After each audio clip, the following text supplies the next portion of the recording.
야, 오늘 세 가지 파트로 나눠서 이게 영상을 아무리 길게 올려도 1시간짜리, 2시간짜리를 올려도 어차피 이 영상 시청 시간은 한 5분, 6분에 끝이 납니다. 그래서 제가 영상을 요 풀 영상도 올리지만 필요한 부분들 그래도 영상 시작하는 부분 앞부분만 딱 보고 저런 이야기를 하려고 하는구나라고 이렇게 눈치만 채시고 지나가셔도 괜찮습니다.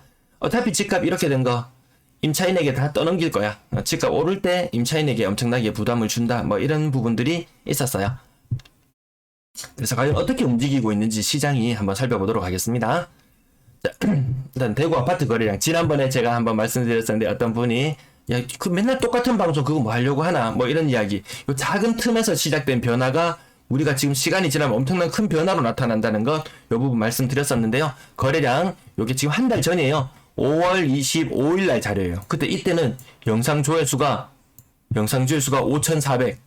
앞에 제목 자극적으로 달면 됩니다. 한 번에 5.9억 하락하는 아파트는 이렇게 좀 자극적으로 달아놓으면 영상 조회수가 올라간다. 그리고 한 달 전에는 영상 조회수가 더 많았다. 지금은 영상 조회수가 줄어든다? 아니 줄어들진 않는 것 같아요. 영상 제가 올릴 때마다 일평균 한 2,500명 정도가 영상을 재생하시거든요. 제가 처음 이 방송을 시작했던 작년 10월 달에는 일평균 한 50분 정도 봐주시다가 지금 굉장히 많이 늘어났어요. 제가 그 말씀을 드리려고 했던 거 아니고 여기 숫자를 한번 볼게요. 지금 자녀 거래 일수는 5일이었어요. 자녀 거래 신고 일수는 5일이었는데 거래량이 370건이에요. 자, 그 다음 비교해 볼게요. 좀 전에 370건, 지난달 자료 370건이었어요. 근데 올해는 지금 이번 달에는 323건, 47건의 거래 차이가 나요. 거래 신고 일수 하루 더 있죠. 그러면 대략 신고 건수가 한 20건? 안 돼도 20건은 될 거예요. 그러면 대략 한 70건 정도 차이 난다고 해볼게요. 70건. 지금까지 거래 신고된 비율로 따져보면 70건 정도 차이가 나는데요. 이제부터 거래 신고가 좀 많아지기 시작해요. 6월 말부터 7월 한 20일까지 거래 신고가 확 늘어나는 시기예요. 근데 지금 비율로 봤을 때 지난달보다 70건 정도가 부족하다. 이게 900건으로 간다면 지금으로서 예상해보기로는 6월달 거래량은 한 850건 되기가 쉽지 않을 것 같다. 정말 1월달, 2월달 요때 거래량하고 아주 비슷해질 것 같습니다. 네, 강창훈님 다음 주 주정심의 결과가 어떻게 나올지 궁금하지만 어떤 결과가 나오더라도 대구 부동산 과잉 공급으로 크게 변화는 없을 듯 하네요. 저 부분 저도 생각해 보고 있는데요. 이 호가 자체가 지금 우리가 이 실거래가는 20% 30% 하락된 거래 가격을 많이 접하게 되지만 호가는 10% 정도 아마 네이버 부동산 이런 것도 찾아보시면 호가가 20% 내려와 있다. 이런 매물들 찾아보기 쉽진 않잖아요. 조정지역, 대상지역 일부 해제가 된다. 그러면 그 지역들에 대해서 아마 호가를 다시 올릴 거예요. 분명히. 올리면 그러면 그 호가라는 것이 그 과거의 신고가에 거의 근접한 가격들이 나올 텐데 가격적인 메리트가 있느냐, 접근할 만한 메리트가 있느냐, 그런 생각은 그렇게 생각하지는 않습니다. 네, 김태영님 아파트 갈아타려고 하면 2, 3년 후면 괜찮을까요? 이전 영상에서도 좀 말씀드렸는데 어차피 갈아탈 거면 아마 어차피 또 갈아탈 거면 더 상급지나 더 나은 곳을 갈아타시려고 아마 생각을 하시겠죠? 저 부분 뒷부분에 달아드려야 되는데. 네. 그러면 가격이 올라갈 때 더 많이 올랐던 애가 더 많이 떨어진다. 조금 올랐던 애가 조금 떨어진다. 더 비싼 애가 더 많이 떨어진다. 조금 싼 애가 그나마 좀 가격적인 절대적인 비율로 따지면은 비슷하더라도 절대적인 가격 측면에서는 좀 더 덜 떨어진다. 그랬을 때 갈아타면 집값이 떨어지면 떨어질수록 갈아타려고 하는 사람들에게는 사실 더 메리트가 있습니다. 근데 거기서 하나의 또 맹점은 갈아타는 아파트 가격이 떨어지면은 그게 또 아프잖아요. 그 부분이 문제이지 단순히 갈아타려고 한다. 갈아타는 것 자체는 가격이 떨어졌을 때가 더 메리트는 있습니다. 자, 전세 거래량 60건. 요거 말씀드리려고 했던 게 전세 거래량이 지금 1월달만 볼게요. 1499건. 1월달 1499건이에요. 자, 요건 준전세 거래량이에요. 1499건에서 준전세, 전세에 준하는 거래. 아까 설명드렸죠? 월세, 보증금이, 월세 곱하기 480보다 더 큰 거래량. 1615. 사실상 전세 거래는 좀 더 많네. 우리가 알고 있는 전세, 제가 말씀드리는 요 전세 거래량보다 조금 더 많네. 그러면 그게 얼마나 더 부담될까? 요게 준전세 거래량인데요. 준전세 거래량이라고 하면 집값이 만약에 1억이 올랐다. 1억이 올랐으면 전월세 전환율 얼마로 잡나요? 금리가 낮을 때는 30만원도 잡았어요. 지금은 한 35만원을 일반적으로 잡고 있습니다. 집값이 1억이 올랐다? 그러면 세입자에게 한 35만원 정도, 나 보증금 안 올릴게, 월세 35만원 줘. 이런 식으로 해서 형성되는 것이 주로 준전세. 아니면 세입자가 뭐 보증금이 좀 부족해서 대신 일부 월세로 하면 안 될까요? 이렇게 해서 나타나는 경우도 있고, 그래서 더 많은 형태의 거래 모습은 집값이 올랐으니까 일부 월세를 부담해라. 그렇게 나타나는 현상. 그럼 얼마나 많이 부담시킬까 찾아보니까 대구의 월별 준전세 거래량이에요. 요때가 좀 많아. 5월달. 요때 준전세를 살았던 사람은 또 요때도 준전세 계약을 하고, 요때 또 준전세 계약을 하고, 아마 요런 것들이 좀 반복돼서 특정 월에 좀 집중되는 경향도 있는 것 같고요. 집값이 많이 올랐다. 18년도, 17년도 좀 부실하고, 18년도에 집값이 좀 많이 올랐죠. 집값이 많이 오르고 나니까, 뭐, 그 다음 해부터 당장에, 이렇게, 좀, 준전세가 좀 많이 늘어난다. 최근의 모습을 보니까, 준전세가 많이 늘어났느냐, 아니라는 거죠. 임차인에게 많이 부담시키고 싶어 했지만 현실은 그러지 못했다. 요런 것들을 요 표를 통해서 한번 확인할 수 있을 것 같습니다. 네, 권기덕님, 네, 반갑습니다. 오늘도 네, 아침에 덥습니다. 저도 지금 아침에 준비해놓고 아마 방송 시간이 거의 1시간이 육박할 것 듯한 내용이 될 것 같아서 저도 잠시 에어컨을 켰네요.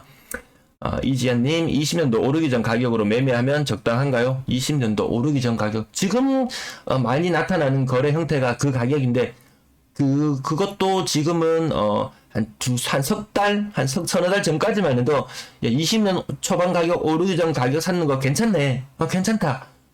요 거래 나타나는 행태가 그래 했거든요. 괜찮다. 지금으로선 제일 잘 사는 가격대다. 근데 지금 시간이 또 지나고 보니까 간혹 가다가 2019년도 가격이 막 튀어나와요. 거래 가격에서.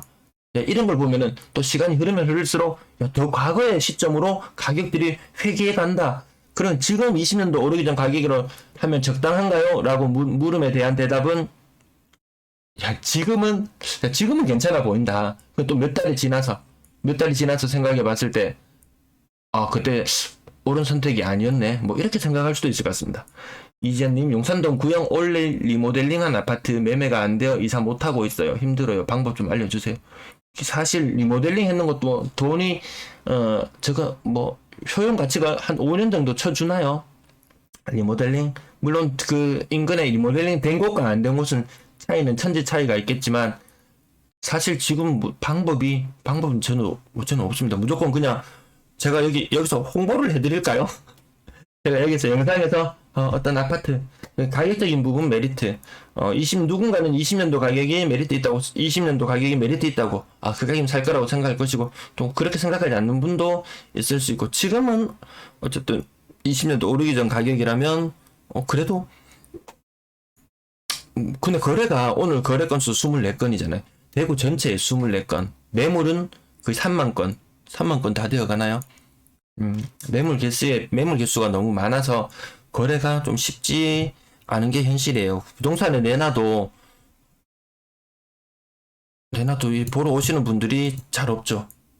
혹시라도 뭐 규제지역이 해제된다든지 하면은 또 사람 마음이 또 약간 또 간사해져서 또, 요거 또 더 받아야지. 또 이런 욕심을 내는 분들도 있으실 거고, 정말 현실적인 대안이 없습니다.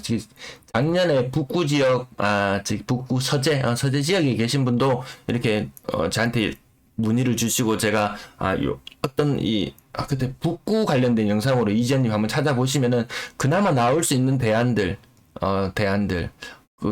그나마 어떤 것이 지금 상태에서 최선의 선택인가에 대한 고민들은, 있었어요. 아마 그분도, 근데 끝끝내 제가 예상하기로는, 가장 좋은 시나리오는 지금이라도 정리를 하시라. 그런 식으로 제가 영상을 찍었었던 걸로 기억을 하는데요. 이 메일로도 그렇게 답장을 드렸어요. 근데 아마 안 파셨을 거예요. 그분도. 왜? 조금이라도 더 비싸게 팔고 싶거든요. 6개월 동안 한 분 보러 왔어요. 아마 대다수가 그렇게 느끼실 거예요. 매물 개수 대비 거래량을 보면은. 네, 호박님 반갑습니다. 어서오세요. 그래서 월세 거래량 보시면 995건. 근데 여기에서 진짜 준전세를 빼고 나서 보니까 995건에서 875건으로 줄어든다.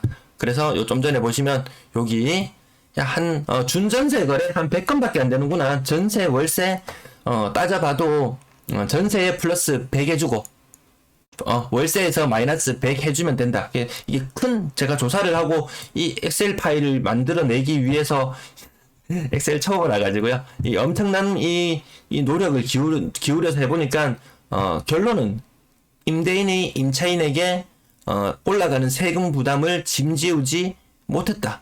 오히려 전세가가 떨어지면서 아파트 가격도 떨어지고 다 같이 조정을 받고 있다. 그냥 이런 모습들로만 이해가 되었습니다. 전세 대 월세 비율로 봤을 때요. 요거는 일반적으로 신고되는 전세 그리고 월세 봤을 때 요러합니다. 1.5 어디를 하는 거 볼까요? 3월달 1.21이에요. 요거 두 개 같이 비교해놨습니다. 1.51로 조금 올라갑니다. 요게 왼쪽 편이 표가요. 전세 대 월세.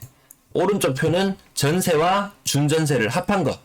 그리고 그 나머지를 월세로 비교했을 때 보면은, 생각보다 전세 사는 사람이 많구나. 전세가 소멸되지는 않겠구나. 요런 느낌도 가질 수 있었습니다.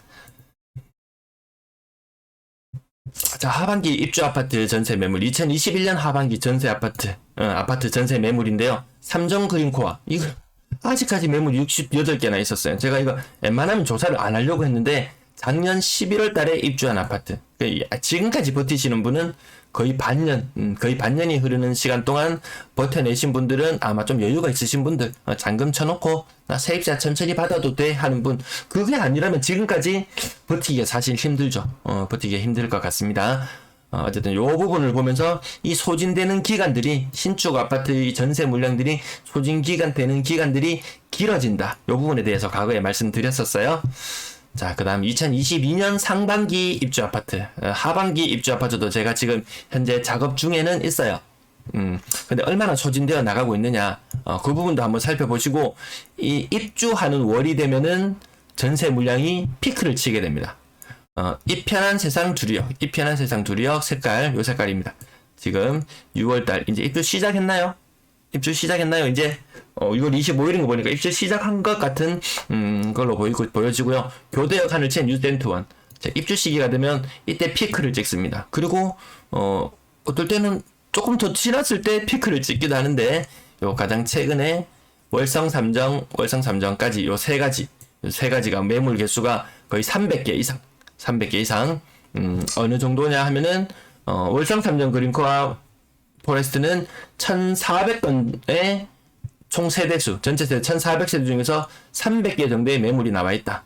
그래서 한창 피크는 찍고 내려간 듯한 느낌이 들고요. 막 2억 중반 후반까지도 이렇게 전세가가 떨어져 있으니까요. 이 편한 세상 두리역 900세대 중에서 매물이 거의 280세대니까 한 3분의 1 정도 제가 요런 숫자, 3분의 1이라는 숫자, 요 간만에 표를 가지고 왔는데요. 요런 지역이면은 생각보다 투자 수요가 많았다. 여기에 월세 물량까지 포함시키면은 더 많거든요.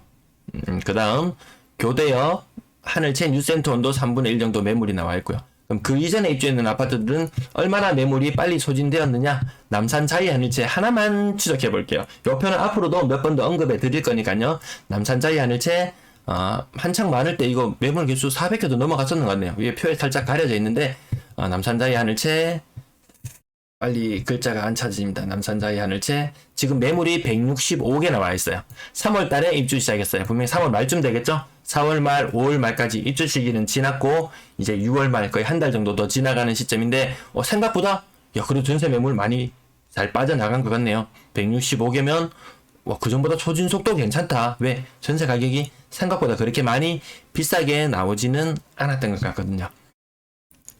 그리고 그 이전에 했던 아파트, 3월 달에 입주했던 아파트, 지금 3월, 4월, 5월, 6월 거의 3개월이 지나가는데요. 그 이전의 아파트들도 보시면 아직까지 매물 소진이 잘 안 되고 있다라는 거. 물량이 이렇게 내려가고 올라가고 이런 것들이 계속 올라가서 새로 쌓이는 물량들이 계속 있어서요. 그래서 제가 아까 전세 물량 중에서 좀 부담스럽다, 우려스럽다 하는 부분, 7월달, 8월달, 9월달, 7월달, 8월달, 9월달, 앞으로 다가올 3개월 동안 입주하는 아파트가 거의 6,000세대 가까이 됩니다. 6,000세대.